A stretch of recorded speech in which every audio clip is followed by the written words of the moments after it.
So the car you see behind me here is a 2004 Cadillac Escalade. This one happens to have the 6.0 liter engine, but we're not going to be up under the hood. What I overheard was it could possibly be in the ignition of the vehicle. So what I did was I went out and I bought a $26 piece. As you can see here, it was $20, $25, $26. And what it is an ignition switch, which fits right up under the steering wheel. And this is exactly what it looks like. It's got the gray piece, so you pretty much know what you're talking about, or the one you need if it has the gray piece on it. And it's got the connector there. So as you can see with the prongs, we're also going to plug it in there. Now that will come in handy. I will go over that a little bit later once we get up under the steering wheel. Now I'll take the column apart and I'll show you exactly how to install this. There again, having a problem shifting out of first gear with the vehicle. So I'm going to do the ignition control switch in the steering wheel column, and we'll see if that takes care of the issue, which may not be with the transmission. But I did want to bring you this quick fix just in case you cannot shift out of first gear. This may solve your problem. First, we got to take apart the steering wheel section here. So we don't have to take the complete steering wheel off. So just relax. We don't have to remove any of that or dismantle any of that. We're just going to handle the bottom side here. First things first, we're going to have a couple of instruments we're going to use, as you can see here.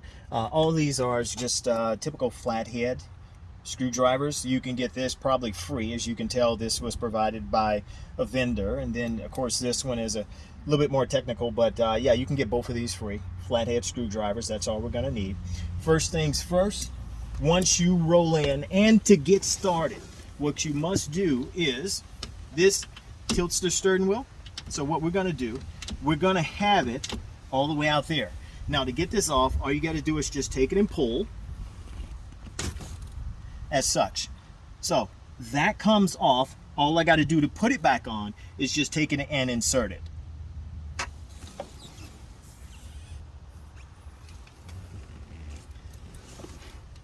That's the biggest thing you have to have off. And then of course this just separates. So we're just going to take it and pull it down. As you can see, it's already moving here.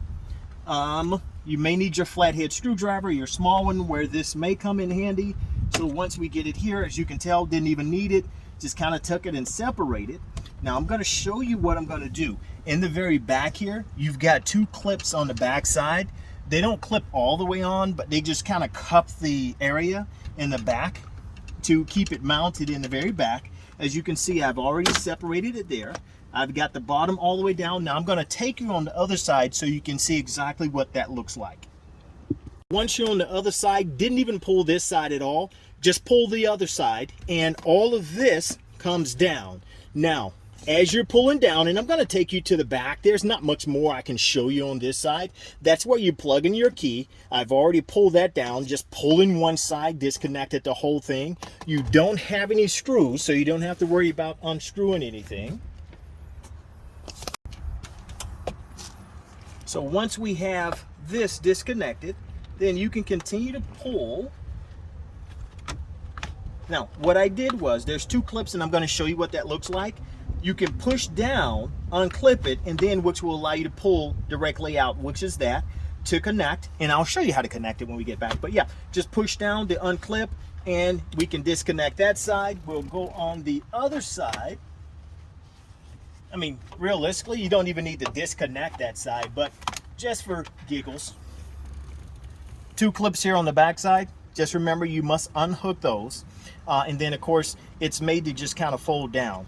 Now, you can see here on the inside, it looks like screws may have been underneath, but there isn't.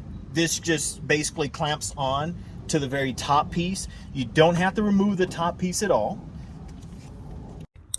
That is a shot underneath the steering wheel here. I wish I could kind of zoom out or zoom in, but of course in this mode I can't. But let's get you set up. Now my hands will block a little bit of this, but just trust me, I'm doing what I'm telling you I'm doing. Once we're inside, this is the focal point. This is the piece you want to basically prioritize here. Now this wire here, you don't have to disconnect it. You can just push it back up and in to make sure that stays out of the way. Once you have that out of the way, you don't want to disconnect this though. That could hinder you and turning on and off your vehicle.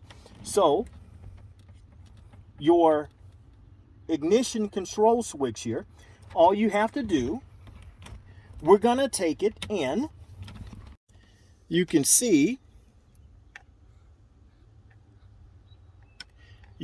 right here where my finger is. All you're going to do is take your screwdriver, insert there, and I'm going to do this with your line on the floor. Insert there, and all you're doing is releasing that release point, and then you have another which is going to be here as well.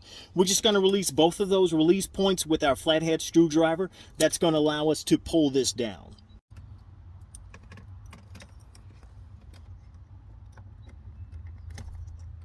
And of course, when you do this, you're more than welcome to release one side and come over, release the other side. Once you do that, as I mentioned before, you're just going to stick your screwdriver in, as I mentioned, release, and you can pull this part straight down. So this pulls down and out. So if you look there, that will look like our new part here. And once I disconnect it, I'll show you exactly what that looks like. But they look exactly alike. And before you even remove it, notice the white part I showed you on the other? We're going to maneuver that, the new one, and flip it down so it looks exactly like that. We're going to set it up exactly like that before putting this back up and in. There are the two clamps I just had to release using my flathead screwdriver there. So yeah, see your dowel here? We're going to use that. We're going to set that up on the other one to look exactly like this. And all we have to do now, there's our two release points we had to release in order to pull this down and out. Now you're going to see me put this back in so you'll be able to see exactly what it looks like. All right, so now, once we have that done, and you can see there's a little pressure point there. Take it and push down. Now you will be able to zoom in. Just take this and put it all the way in, and you're just going to push out, which is going to allow that to snap out. So once that snaps out, now you can see the rods inside there. Not rods, but you get it, whatever. Pressure points, rods, prongs, whatever it is. You can call it what you want. But yeah, you can see there's 7 of them, and you can see there's 7 connectors there. So all I'm going to do now is just take the new one. Now, once you have it out, take a look at the one you just took off. You roughly want this to look just like the one you just took off. I'm going to make sure I have them situated same size, sides, and we can take this and spin, which is right there.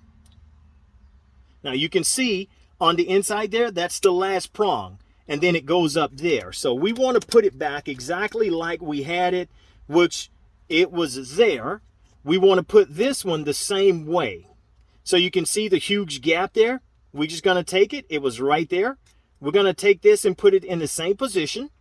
You must do this before you put it back. So make sure you put this in the same situation as the one you took off. This is the one we took off.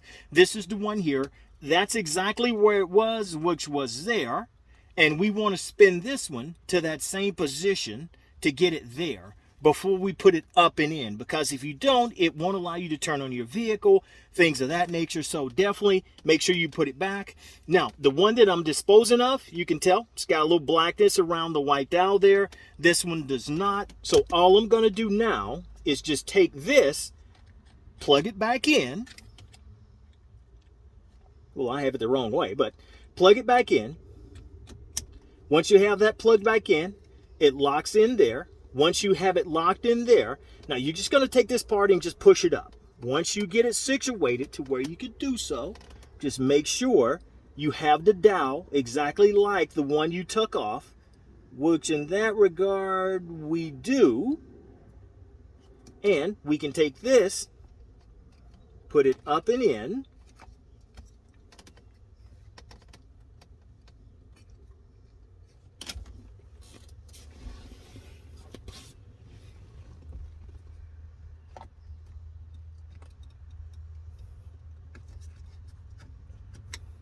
Now, once you have it up and in, don't worry about this wire. That's going to stay out of the way. Just take it and push it all the way up, and now it's locked in. Now, the rear test of this is, let's try to start it before we put our cap back into position. Now, if it works correctly, my time's showing, so this should work correctly, and I do not have any bad lights showing up here except for my check engine light. That's the reason why we're doing this. So we're going to go ahead and turn over, and it fires up correctly. So I have just changed my ignition control switch. Now, I'm going to show you behind the dash here to show you lights. Check engine light was already on, and seatbelt light because I have my door open and I don't have my seatbelt on. So there are no lights on, vehicle fires back up, so you're in good position. You have just changed out your engine control switch.